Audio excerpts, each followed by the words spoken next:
Well, guys, I am very, very proud to be an American. In 2025, man, the left has been taking a whole bunch of L's. Now, back in 2020, this country suffered under Marxism.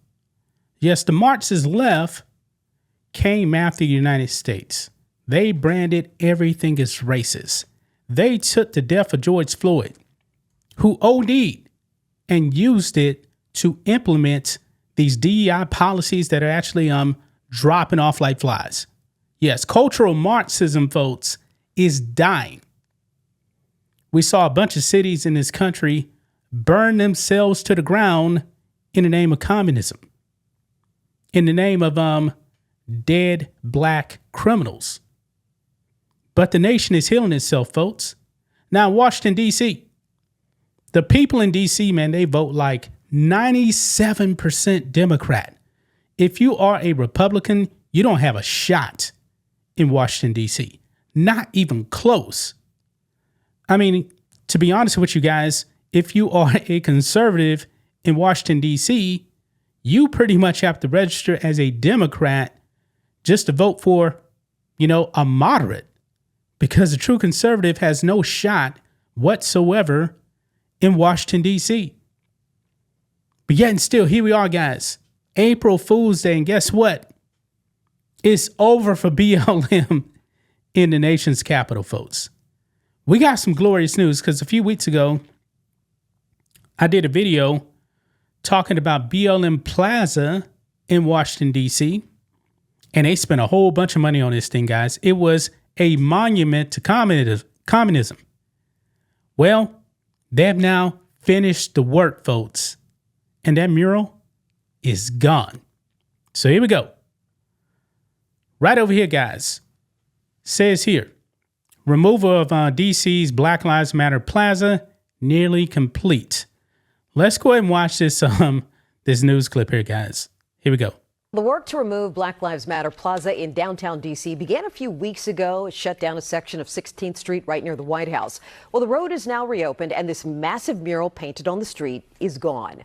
We sent News 4's Jessica Albert to find out what people think about BLM Plaza being removed.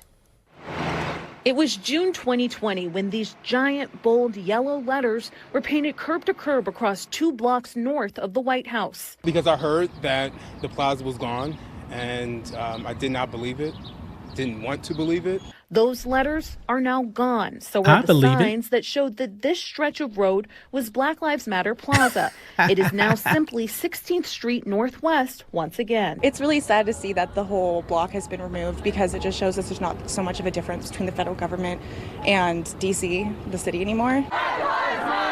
The mural was painted as an act of defiance during President Trump's first term amid protests over the murder of George Floyd. But after calls earlier this month from Republicans to remove it, the mayor changed course, and crews began digging up the street. It took 3 weeks to remove the lettering from the street. That work cost D.C. taxpayers about $600,000. It's really sad to see that's where our money is going when we have so many other really bad issues going on in the country. DDOT says the project moved quickly because the weather cooperated, but the work isn't finished yet. There are still pavement markings to do. So we are here, and yes, the plaza is completely gone. We caught a few people coming to look at what once was, including content creator Dejan Campbell. This is a symbol that we need to keep fighting, that we need to keep showing up, we need to keep voting. We need to keep making sure our voices are heard. DDOT says the pavement markings will be finished by the end of the week. In the district, Jessica Albert, News 4. Yeah, those people, man, those lefties, that's why I can never live in D.C., man. Those lefties wanted Marxism in this country, in our nation's capital. Just that simple. But guess what? You took a big L. Even the mayor of Washington, D.C., guys, and to be honest with you, Washington, D.C. shouldn't even have a mayor. I mean, it's supposed to be run by the federal government. And they actually have electoral votes, too. I believe that was actually implemented like in the 1970s. D.C. is not a state. It's not a state. They shouldn't have any electoral votes. Those people in D.C. really should actually be voting with Maryland or Virginia. Just to be honest with you.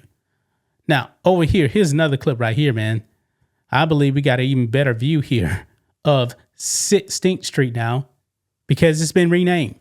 BLM Plaza is no more. Let's watch this. Does this look familiar to you guys? I am here outside the White House at BLM Plaza that's been completely dismantled at this point and completely paved over. Now, this BLM Plaza really came to be during the 2020 Summer of Love, all those protests and riots here in D.C. They established this strip as Black Lives Matter Plaza. But since President Trump came into office, D.C. Mayor Muriel Bowser really came under a lot of pressure from Congress, specifically from Georgia Congressman Andrew Clyde. He introduced this legislation at the beginning of March that really threatened to yank all federal funding from D.C. unless this mural was dismantled and gone. And then just a few days later, Transportation Secretary Sean Duffy actually came out and wrote a letter to Muriel Bowser that also cited some safety concerns about these kinds of so-called artworks that have, some would say, been installed intentionally to draw attention to the message rather than promote safety and mobility of road users. So if you notice here, the street signs are completely gone. It doesn't say Black Lives Matter Plaza anymore. And since this dismantling, the mayor, Muriel Bowser, has promised to redesign this plaza just in time for the United States' 250th anniversary in 2026. So stay tuned for that. But it looks very, very different, doesn't it? Yeah, so it looks beautiful right there. Now, will it actually stay beautiful? I don't know. I'm not really sure. But this is good news, man. America is ridding itself of the filth of Marxism and their lives. Black people weren't systematically targeted by police. That was a lie. When a black person was acting up, and a police officer came and tried to arrest them, they resisted. Yeah, sickened him badly. But all you need to do was comply. That's all you needed to do, man. Now, in the case of George Floyd, I don't believe there was anything that was actually going to stop him from dying because he ingested a lethal amount of fentanyl. A lethal amount. That was actually in the autopsy. The first autopsy, guys, remember, it said nothing about a knee on the neck. It's out there. That was brought up later on. Just being real, man. But this is beautiful, man, to actually see this go away. BLM is now bankrupt. They're underwater. No one trusts BLM. People should have never bought into BLM to begin with. You know, a bunch of rich white leftists were actually giving money to BLM thinking that it was actually going to help black people when not a single dime went to help the black community. Not one. You see, when you actually put your faith in communists, self-admitted communists, by the way, they just steal your money, man. BLM says they hate capitalism. They want to redistribute the wealth. But when it came to all the money they actually got, they didn't redistribute anything. They bought large mansions. That's what BLM truly stood for. They didn't care about a black life. They were just waiting for their next black life to die so they can grift off of them. I mean, these other pro-BLM race hustlers, man, where have they been? Where's Sean King, a.k.a. Martin Luther Cream, a.k.a. Talcum X? Hadn't this dude just disappeared? Because I have no idea where he is, man.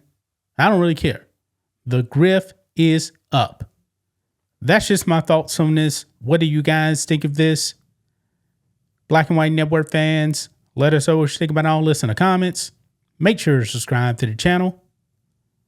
And we'll catch you next time.